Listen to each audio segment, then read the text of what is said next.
Welcome to the Brazil Institute podcast, a production of the Woodrow Wilson Center for Scholars. I'm your host, Bruna Santos, and in the following episodes, you will listen to a different voice. Introduce you to Talita Fernandes, who will be your host in the next 5 episodes on the future of Brazilian democracy. Talita is an experienced journalist who has covered Brazilian politics for more than 10 years, and she's joining us for a particular project discussing the future of democracy. This series is part of Brazil 100, a project in partnership with the Brazilian Report that explores the implications of Lula's first 100 days in office. The project's interviews, podcasts, and articles will focus on the country's key challenge and the political landscape. I invite you to visit our website and to follow us on social media to gain insight into the strategies and policies that the newly elected President Lula and his team are taking. Talita, welcome. Hi, I'm Talita Fernandes, and as Bruna has just introduced, I will be your host for the next episodes to discuss the future of Brazilian democracy. Today, I will start by presenting the significant challenge for the new president of Brazil, Luiz Inácio Lula da Silva. He took office on January 1st after defeating former President Jair Bolsonaro by a slim margin of fewer than 2 million votes, the narrowest in Brazilian history. After being elected, Lula knew he would face a big challenge, as the country was divided. While he won the post with 60% of votes, Bolsonaro still has expressive support from the Brazilian population. A recent survey indicated that 39% of the population does not see Lula as a legitimate president. They still believe he has not received the majority of the votes. A partir de 1º de janeiro de 2023, vou governar para 215 milhões de brasileiros e brasileiras, e não apenas para aqueles que votaram em mim. Não existe 2 Brasis. Somos um único país, um único povo, uma grande nação.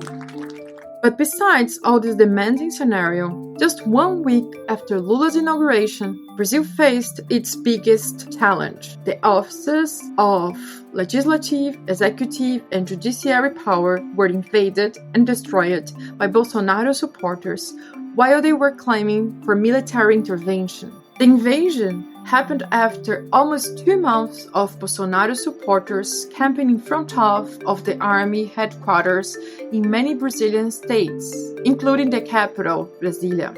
It has been announced that a Brazilian version of the January 6th could happen. Still, the attempt of a coup on January 8th proved to be worse than expected. Apparently, the security forces failed to avoid the anti-democratic invasion, which is under investigation. More than 1,500 people were arrested. The federal district governor, Ibanez Rocha, was removed from office by a Supreme Court decision, and the former public security secretary, Anderson Torres, who is also Bolsonaro's former justice minister, was imprisoned. There are similarities between the 2 cases, the Capitol invasion and the Brazilian riots, but also relevant differences, as we discuss different nations.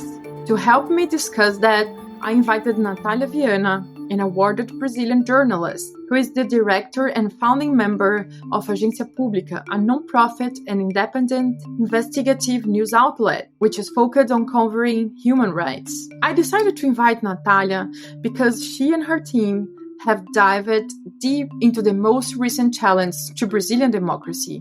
Natalia, thank you for joining us. So, to start our conversation, could you introduce yourself, please? I'm Natalia Viana. I am the executive director and co-founder of Agência Pública, which is an investigative news agency in Brazil. We are a non-profit, and what we do is we investigate especially human rights violations and human rights issues in Brazil. Of course, with the huge crisis that Brazil is facing, which is not dissimilar to what the US is facing, we have been covering more and more the threat to democracy and, the recent attempted coup in Brasilia. During our conversation, Natalia also brought up an analysis of the Army's participation in Brazilian politics and why it matters for our discussion here. But it will be discussed in the next episodes. In 2021, she published a book called Dano Colateral, which covers the impact of the Army actions on public security in Brazil in the last decade.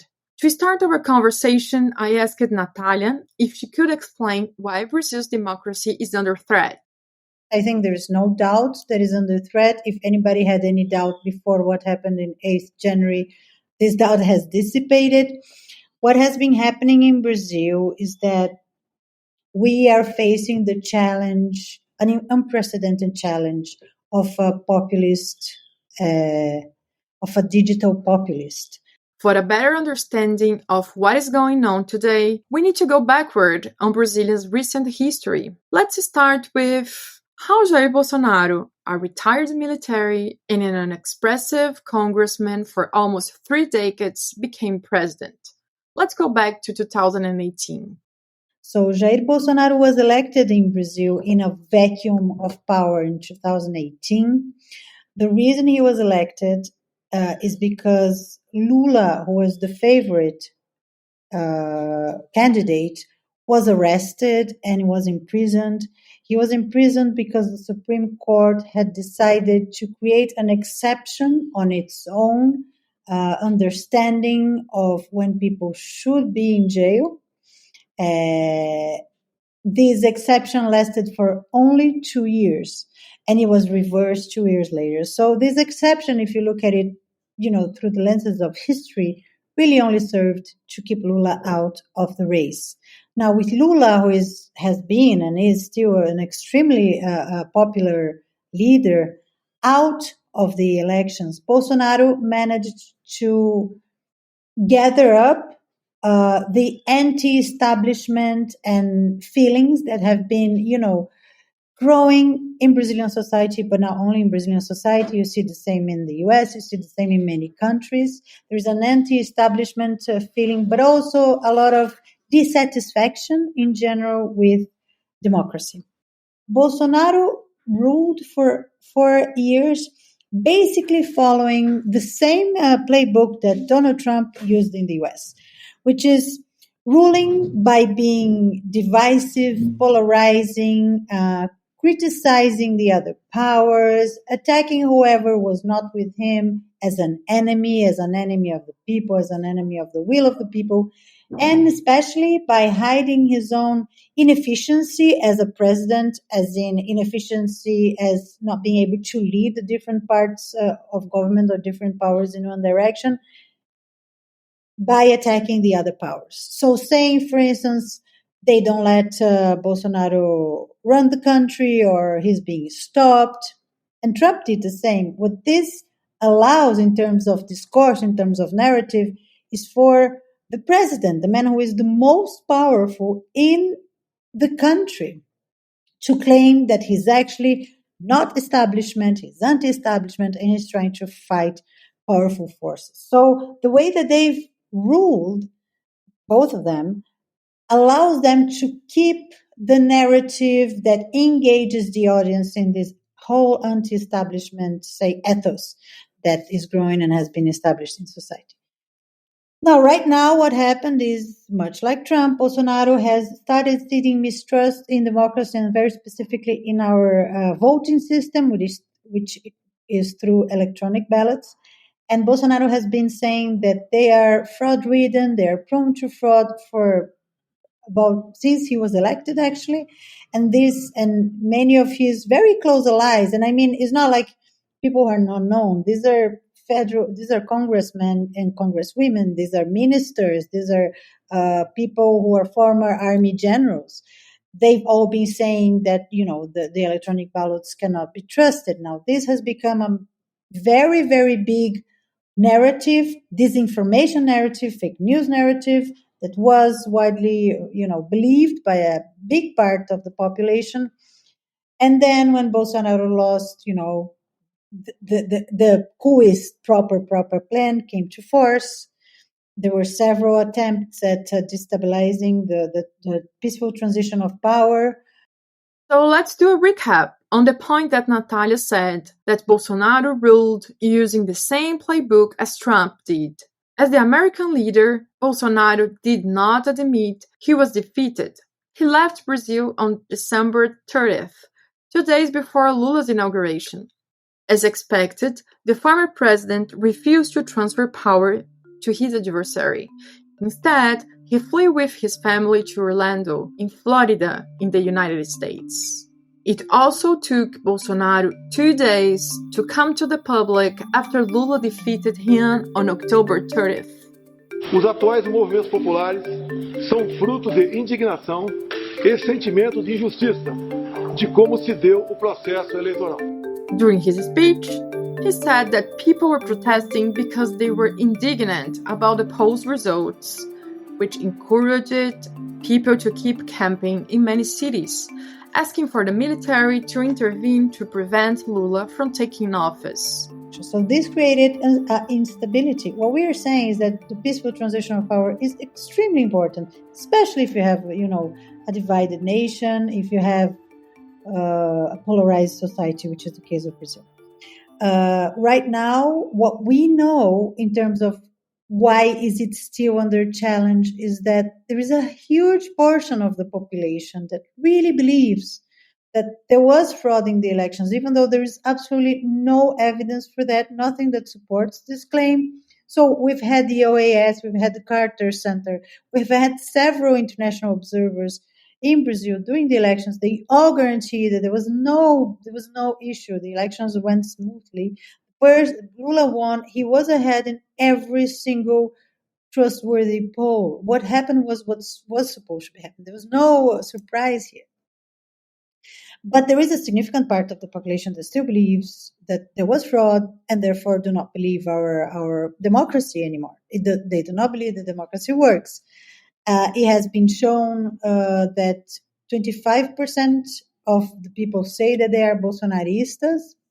32% say that they are, pro-Lula, pro-PT. But this is a huge portion of the population, is 1 in 4. So what we have is a society that does not understand what really happened. This creates a lot of challenges. There's 2 things that are completely new in this situation. One of the things is that this is a massive movement. It's not one person. Of course, the people who went to actually invade the Congress, they were not too many. There were 4,000. It's not little, but it's not huge. They were expecting millions, as much as Trump was expecting millions to invade the Capitol. And I'm taking this from the January 6th report of the U.S. Congress. But it's still a lot of people. So you've got like 1,500 people in jail, which is completely unprecedented. And many of these people are not, say, serial criminals. These people are, people who are gullible enough to really believe that there was fraud. And they are, following leaders who are micro leaders, medium leaders, and big leaders anywhere they would be called. So this is a social phenomenon. This is not only a criminal issue, it is also a social phenomenon. The second aspect that is absolutely unprecedented, and this is something that I've been trying to point out a lot by, giving interviews, but also writing articles to the US press, is that this is a transnational story. It's a transnational coup. I call it, some people may say that I'm exaggerating, but I call this a transnational conspiracy to subvert democracy. You cannot see what happened in Brazil in January 8 without looking at January 6 in the US and vice versa. You cannot see what happened in January 6 in the US without looking at Brazil. There is 2 groups, which are actually family groups, that are in constant exchange with each other, exchanging, tactics, ideas, how to move forward, and also political backing. We've investigated the ties between the Trump family and the Bolsonaro family. As Natalia has mentioned, this problem is not just restricted to Brazil. After the news of the riots on January 8th, international leaders such as President Joe Biden quickly condemned the attacks. In most recent speech, during the Martin Luther King's Day celebration, Biden said, "I doubt whether any of us would have thought, even in Dr. King's time, that the institutional structures of this country might collapse. Like we're seeing in Brazil, we're seeing in other parts of the world. But as democracy problems are not resumed to leaders and how they behave, in the next episodes, we will discuss relevant topics related to the moment we are living. This project is planned and executed by Brazil Institute. The coordinator is Bruna dos Santos, and script and narration were done by me, Talita Fernandes. In the next episode, we will discuss misinformation and how the usage of technology affects democracy. Stay tuned and see you soon. The Brazil Institute podcast is produced and edited by Oscar Cruz. To learn more, visit our website, www.wilsoncenter.org/Brazil. Until next time, thanks for listening.